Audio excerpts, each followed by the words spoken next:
Kembali lagi di channel Rumah Kebun Organik bersama saya Julianto Samosir. Sahabat, hari ini kita akan membuat pupuk organik cair yang tinggi atau kaya kalsium ya. Jadi bahan bakunya itu ada di depan kita. Ini ada E4, molase, ada susu basi ya. Jadi bahan utamanya nanti yang kita gunakan adalah susu basi, ada air kelapa, bisa juga nanti diganti pakai air leri ya, atau air cucian beras, dan ada 3 butir telur. Nah, untuk ini saya nggak menggunakan micin ya. Jadi ini bahan bakunya yang akan kita gunakan yang tinggi kalsium ya. Kalau ada yang bertanya nanti kenapa pakai telur, jadi telur ini banyak sekali manfaatnya. Bisa juga sebagai pestisida, bisa juga sebagai penyubur tanaman ya. Jadi bisa googling nanti kuning telurnya yang akan kita gunakan. Nah, ini bukan susu kadaluarsa, tetapi ini memang susu yang basi, yang tidak habis digunakan ya. Tetapi karena mungkin buka tutup ya, buka tutup. Nah, istri saya lupa menggunakannya lagi. Jadi ini sudah basi, jadi sudah nggak campur dia ya, itu ya sudah rusak. Nah, ini yang akan kita gunakan nanti sebagai bahan baku utama dengan campuran telur dan beberapa bahan yang lain. Oke, kita akan mulai dari persiapan wadahnya dulu. Jadi saya akan menggunakan wadah yang sudah biasa saya gunakan. Jadi ini wadah POC yang sudah habis ya. Jadi saya akan gunakan kembali.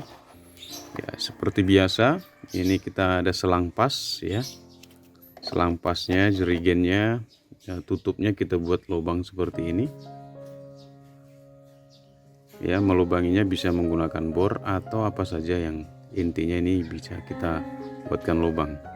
Jadi selanjutnya nanti kita akan kasih seal di sini ya. Ini sealnya ini yang dari apa itu namanya,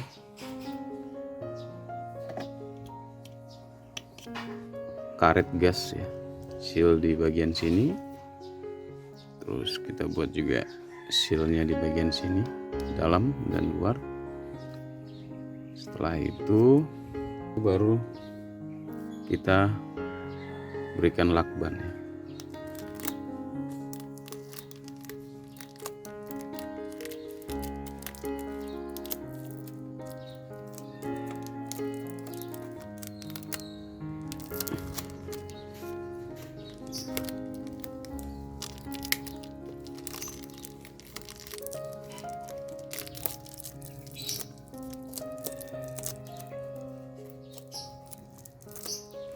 Ya, ini yang di bagian jerigen besarnya akan jadi wadah, dan ini di bagian botol sini ya. Ini selangnya harus menyentuh airnya nanti ya. Jadi seperti ini sama, kita buatkan lubang, terus nanti ini akan ada di sini. Jadi tujuannya nanti kita supaya enggak buka tutup setiap hari selama proses fermentasi, karena akan ada 14 hari untuk menunggu sampai POC ini jadi kita buat. Oke, kita sekarang masuk ke tahapan pembuatannya. Yang pertama kita akan tuangkan dulu sekitar 500 ml ya. Jadi ini susu yang 1000 ml, ini hampir masih ada setengah. Ini akan saya tuangkan ya. Jadi ini memang sudah basi.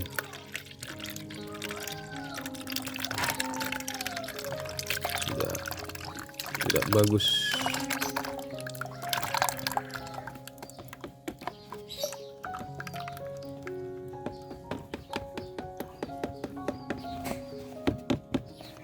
Nah, ini tempat ininya jangan dibuang ya. Nanti ini bisa untuk jadi media semai ini. Kita tinggal potong aja sama dia bisa juga sebagai penanda. Nanti kita potong-potong kecil-kecil, tinggal kita kasih nama, tancepin di pohonnya, ini pohon apa. Nanti saya buatkan tutorialnya. Terus kita campurkan kuning telurnya, kita ini dulu aduk. Kuning telurnya saja, tidak menggunakan yang putihnya ya. Ini seperti demo membuat roti ya. 3 butir kuning telur. Selanjutnya kita akan tuangkan juga E4 ya, mikroorganisme. Kalau tidak ada bisa menggunakan mol tape atau mol yang lain yang sahabat sudah pernah buat. Bisa juga menggunakan Yakult ya. Yakult karena apa? Karena di dalam Yakult juga ada ini Lactobacillus ini ya. Jadi bakteri Lactobacillus dan juga bakteri yang lain untuk proses fermentasinya. Ini saya akan gunakan ya sekitar 3 tutup botol ya. Kalau pakai Yakult hanya 1 aja cukup ya.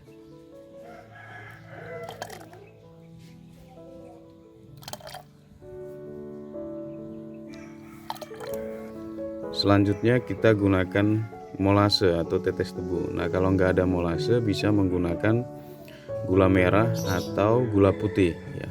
Berapa komposisinya? Sekitar 100 gram atau 1 ons ya.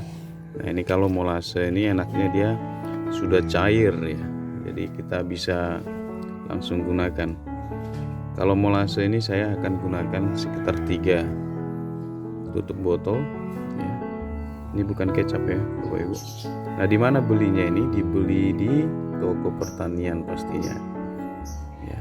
Kalau di sini di toko pertanian, saya nggak tahu di tempat saudara. Di online juga sekarang sudah ada banyak yang jual.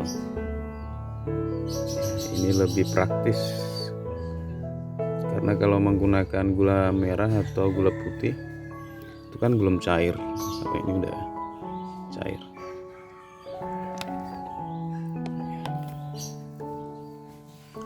Selanjutnya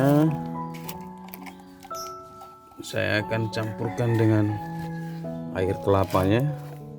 Sekali lagi bisa menggunakan air leri ya, nggak apa-apa ya.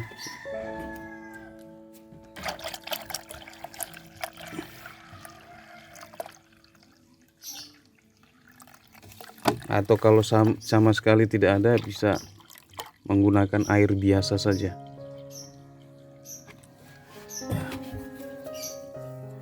Jadi ini kita akan aduk sampai semuanya rata ya.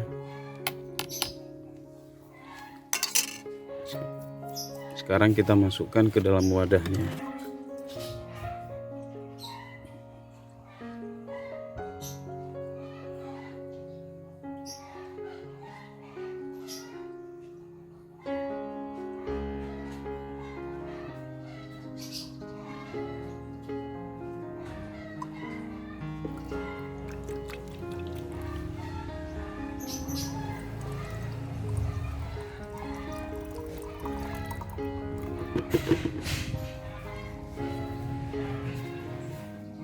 Jadi ini kita tinggal tutup di bagian yang di jerigen itu, selangnya itu menggantung, tidak kena di pupuk cairnya ya. Kita akan tutup seperti ini.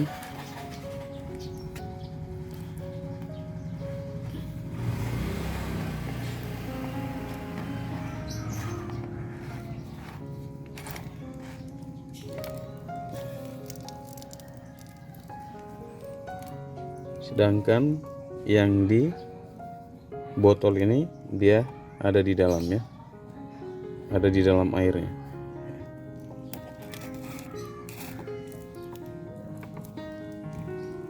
Ini nanti kita akan simpan atau taruh di tempat yang teduh ya, tidak terkena sinar matahari. Kalau bisa malah di agak gelap juga nggak apa-apa ya. Yang penting dia tidak terkena sinar matahari selama proses fermentasi 14 hari. Untuk dosis pemakaiannya yang disemprot ya, tanaman pangan seperti padi, kacang ya, kacang-kacangan dan juga tanaman sayur seperti yang ada di pekarangan ini atau di lahan sahabat, kita hanya perlu mengambil ini sekitar 200 ml per liter ya. Jadi 200 ml bagian dari pupuk organik cair ini kita campur dengan 1 liter air. Berarti untuk 10 liter sekitar 200 ml ya. Seperti itu. Jadi kita bisa gunakan dan semprotkan kepada tanaman kita di sore hari ya.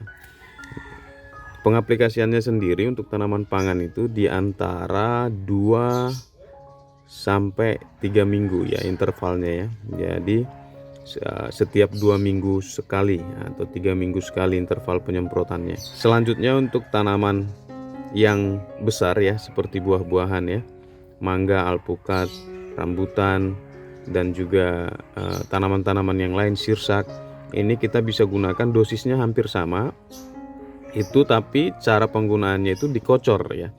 Dikocor nanti bisa sahabat sebelum menggunakannya itu digali sedikit lahannya ya, di ujung daun itu kita buat lubang-lubang kecil gitu, baru kita siramkan. Nah penggunaannya itu cukup banyak, sekitar 2 liter per pohon ya, 2 liter dari campurannya itu untuk per pohonnya dikocorkan ya.